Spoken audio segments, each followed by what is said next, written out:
LDF-നെതിരെ മുഖ്യമന്ത്രിക്കെതിരെയൊക്കെ പറഞ്ഞു തുടങ്ങിയ ഒരു ഘട്ടം, ആ സമയത്തൊക്കെ KT ജലീലിന്റെ ഒരു പിന്തുണ ലഭിച്ചിരുന്നു ഇടതുപക്ഷ MLA-മാരുടെ. ഇതെന്താ അറിയാം മാഷേ, നമ്മൾ ഇത് ആവർത്തിച്ച് പറയുമ്പോൾ നിങ്ങൾക്ക് മനസ്സിലായി, ഞാൻ ഈ വിഷയത്തിൽ ഈ ഭൂമിയിൽ ജനിച്ചു വീണ ഒരു മനുഷ്യൻ്റെയും പിന്തുണ ഞാൻ തേടിയിട്ടില്ല.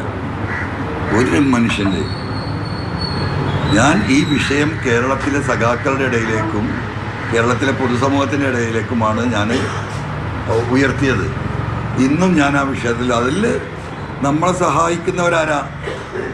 സാധാരണക്കാരായ മിഡിൽ ക്ലാസ്സായ മനുഷ്യരാണ്. ഇവിടെ എൻ്റെ യോഗങ്ങളിലേക്ക് വരാൻ നിലമ്പൂരിൽ അതിൻ്റെ ഇരട്ടി ആളുകൾ ഉണ്ടാവുമായിരുന്നു.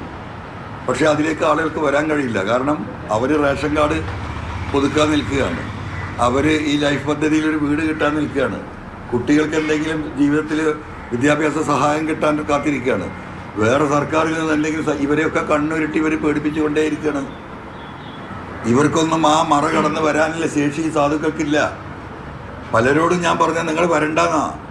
ഈ ഒരു ജാഥയിൽ വന്നിട്ട് അല്ലെങ്കിൽ ഒരു സമ്മേളനത്തിൽ വന്നിട്ട് അവർക്ക് കിട്ടാവുന്ന ഒരു വീട് പോയാൽ ഞാൻ എത്രാക്ക് വീട് ഉണ്ടാക്കി കൊടുക്കും? എത്രാക്ക് എനിക്ക് റേഷൻ കാർഡ് ഉണ്ടാക്കി കൊടുക്കാൻ സാധിക്കും? നമ്മൾ അവർക്ക് റേഷൻ കാർഡ് ഉണ്ടാവാനും വീടുണ്ടാവാനും അവർക്ക് സമാധാനമായി വീട്ടിൽ കിടന്നുറങ്ങാനുമുള്ള പോരാട്ടമാണ്.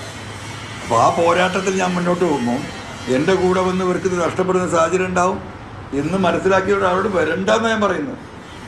താങ്കൾക്ക് പിന്തുണയായിട്ട് വരുന്ന നിലമ്പൂർ ഐക്യയാണെന്നുണ്ടെങ്കിൽ സ്വാഭാവികമായിട്ടാണെങ്കിൽ ഇപ്പോൾ KT ജലീലും അതുണ്ടായിരുന്നു.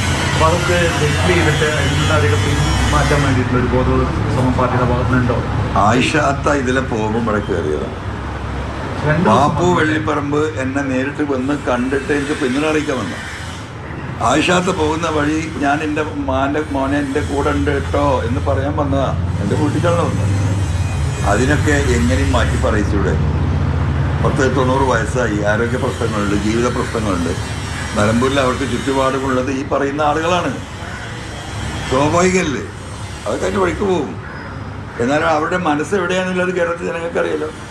അത്രയും നമ്മൾ ആഗ്രഹിക്കുന്നു. നമ്മൾ മനുഷ്യൻ്റെ മനസ്സ് നമ്മളെ കൂടെ നിൽക്കണമെന്ന് ആയിരിക്കുന്നത്.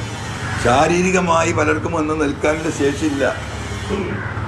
അവർ ഈ പറഞ്ഞ കണ്ണുരുട്ടി ഭീഷണിപ്പെടുത്തി ഈ പറയുന്ന റേഷൻ കാർഡ് മുടക്കുന്ന ആ ഒരു പ്രവർത്തനം അല്ലാതെ വേറെ എന്തെങ്കിലും നടത്താനുണ്ടോ? നടക്കട്ടെ. കാര്യം പറഞ്ഞപ്പോൾ അദ്ദേഹം പറഞ്ഞത് തരംതാണ പ്രസ്താവന അല്ലെങ്കിൽ നിലവാരമില്ലാത്ത ചോദ്യങ്ങൾക്ക് എന്നോട് മറുപടി പറയുന്നത് അത് അത്രമാത്രം നിലവാരമില്ലാത്തൊരു പ്രസ്താവനയായിട്ടാണ് ജനകാലം കാണുന്നത്. ഏത് പ്രസ്താവന? ആവശ്യമെങ്കിൽ റിയാസിനെ മുഖ്യമന്ത്രിയാക്കിയിട്ടെങ്കിലും മുഖ്യമന്ത്രി പിണറായി വിജയൻ ഒഴിയട്ടെ എന്ന് റിയാസിനെ അതിലേക്ക് കൊണ്ടുവന്നത് ജനം ഇഷ്ടപ്പെട്ടിട്ടില്ല. ഒപ്പരമില്ലെങ്കിലും ഒരു സാധു മനുഷ്യനാണ്, സൗമ്യനായുള്ളൊരു മനുഷ്യനാണ്. അപ്പോൾ അതൊരു സൗമ്യതക്കുറവ് തോന്നിയിട്ടുണ്ട് അവൻ്റെ പറച്ചില്ല. അങ്ങനെ കണ്ടാൽ മതി. മുഖ്യമന്ത്രിയുടെ ഓഫീസിൽ നിന്നിപ്പോൾ ഇങ്ങനെ ഈ PR ഏജൻസിക്ക് കത്ത് പോയി, ഇല്ലെങ്കിൽ തിരുത്താൻ ആവശ്യമില്ല, അധികം ചേർക്കാനുള്ള ഇതൊക്കെ മുഖ്യമന്ത്രിയുടെ അറിവോടുകൂടി പോയി എന്നാണ്, അതോ മുഖ്യമന്ത്രി ഓഫീസിലെ ചില ആളുകൾ ഇങ്ങനെ ചെയ്യുന്നതെന്നാണ് താങ്കൾ വിചാരിക്കുന്നത്? അല്ല, രണ്ട് ഉത്തരവാണ് എന്നുള്ളത്. മുഖ്യമന്ത്രിയുടെ അറിവോടെ പോയിട്ടില്ലായിരുന്നെങ്കിൽ മുഖ്യമന്ത്രിയുടെ സ്റ്റാഫിൻ്റെ പേരിൽ എന്താ അദ്ദേഹം നടപടി എടുക്കാതിരുന്നത്? ഇത് ചെറിയ കാര്യമില്ലല്ലോ. അങ്ങനെ നടപടി എടുത്തിരുന്നെങ്കിൽ നമുക്ക് മനസ്സിലാക്കാമായിരുന്നു ഇത് മുഖ്യമന്ത്രിയുടെ അറിവോടെ അല്ല എന്ന്.